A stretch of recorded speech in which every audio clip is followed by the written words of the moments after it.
From a very young age, we human beings learn 5 default reactions to conflict. Here's the bad news, not one of them works. Hi, I'm Terry Real, the founder of Relational Life Therapy. I've been working with couples for close to 40 years now.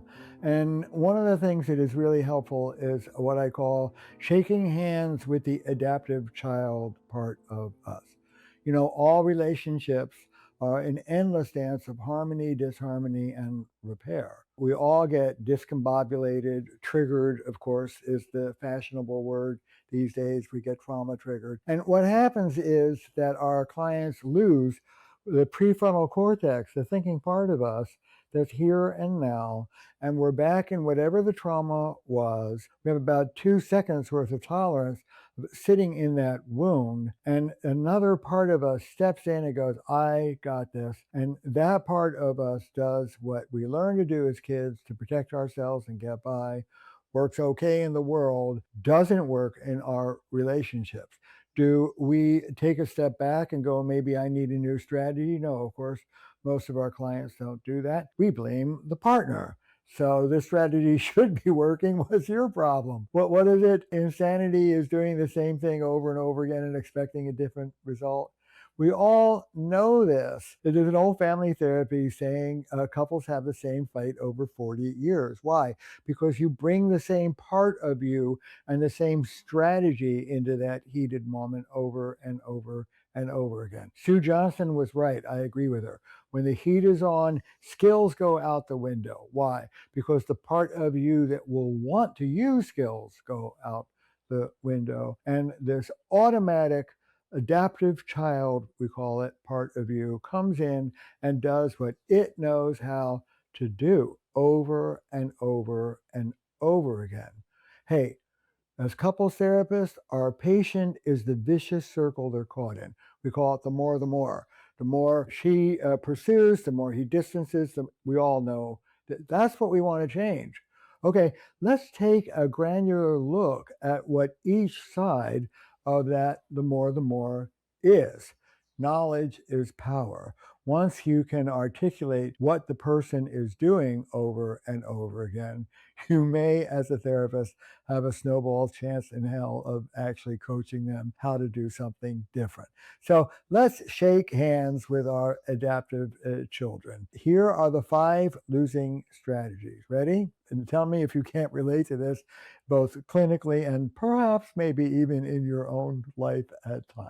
Losing strategy number 1, in no particular order, being right. How many of our clients try and, quote, resolve things? That's a therapy word we've taught them.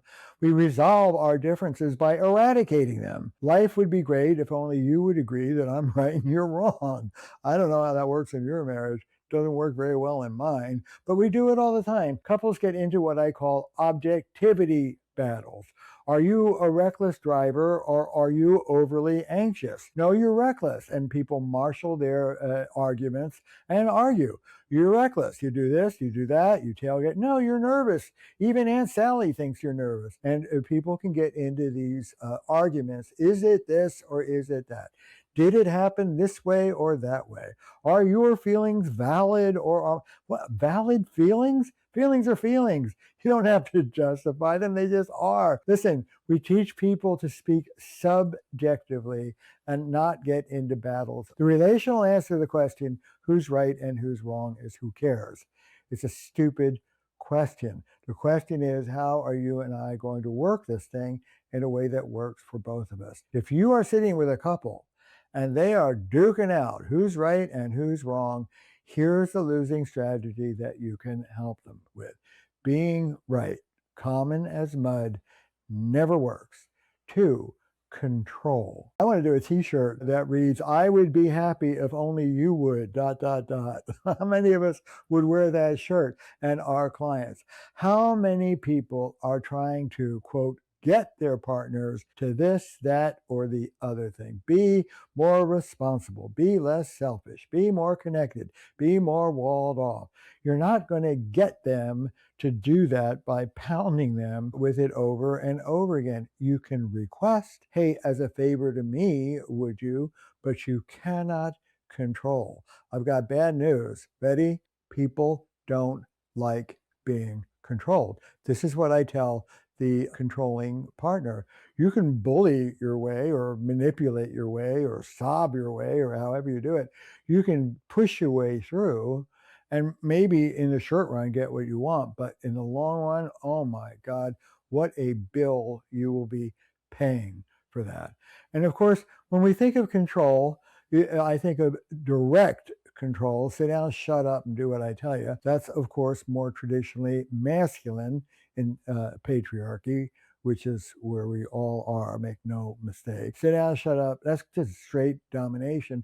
Or it can be up regulation, codependence, enabling manipulation, which, of course, is traditionally more feminine under the rubric of patriarchy. Don't set daddy off. Whether you're running around trying to manage your partner or whether you ride in the superior position and you just tell everybody what to do, you are losing. You cannot control the person. We trade in control for connection and forthright truth telling. This is what I would like. Control, the second losing strategy.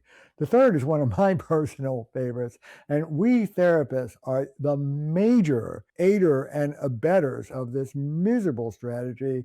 It's called ventilating. Get it off your chest. Let me tell you in exquisite detail just how miserable I am at what you've done. I call this the barf bag approach. I feel so much better now, don't you? Well, no. You do not have the unalienable right to regurgitate all over your partner. There's a very specific way of sharing your complaints, but you have to learn how. The fourth is retaliation. This is the essence of most human violence. I'm going to hurt you the way you hurt me. And my wife, Belinda, really taught me the most beautiful framework for this. Retaliation is really a perverted form of communication. I'm going to hurt you so you understand and you can be accountable. You fall on your knees and say, oh my God, I get it now. Good luck with that. You cannot bring somebody into accountability or increased empathy by punishing them. That just doesn't work. And the fifth, of course, is withdrawal, which is different from responsible distance taking. I support taking distance between couples. It's necessary, but you have to do it well. Just shutting down, and you can shut down and still be sitting 6 inches in front of somebody, is not going to work. You will never get more of what you want by withdrawal. So here they are. Ready? Being right, controlling your partner, unbridled self-expression, retaliation, and withdrawal. What is this client's losing strategy profile? It may not be one, it may be a combo. And what is their partner's losing strategy profile? And guess what? You put them together and you get a very specific articulation of the vicious circle they're caught in. The more you try and prove you're right, the more your partner walls off and withdraws, etc. It's a great diagnostic tool. See it, speak it, let them see it, and give them an alternative.